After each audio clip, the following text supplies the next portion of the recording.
when I was working with this young entrepreneur and I was showing him few power poses that people have and asking him, what will you do? So there was this one power pose. So we study Coffee with Karan a lot, Yeah. for examples. Okay. So there is this one pose that Salman Khan is having in one of them. I had shown it to him that, he's seated like that. The old episode. Hands are dominant. Yeah, Correct, yeah, yeah. correct. The one with the rapid fire with Karan, I guess. Yes. So Yeah, in that correct, entire correct. episode, Correct. he's seated like that.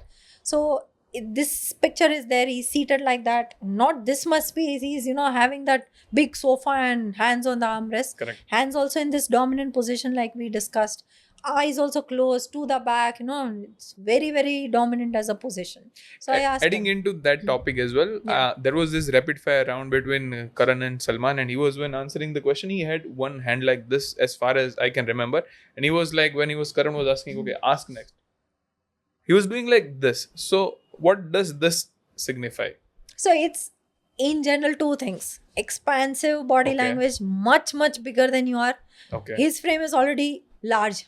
Okay. On top of that, he is putting his arm not here, but there, Yes, right? correct. It's correct. as big as you can be and hand in a dominant position. So it's as powerful as you can get. So interestingly, on his topic, you go and watch his episode with his brothers and you will see just how they are also not feeling as comfortable because of that power pose that he has in that entire conversation, right? So coming back, again, we'll just wrap up this example. So this power pose of Salman Khan is there, and I take it as an example because I've seen that in a lot of boardrooms as well. Okay. Maybe not the people are very polished, but there are enough such raw individuals who believe that whatever is on my mind, I have to just indicate it through my body language.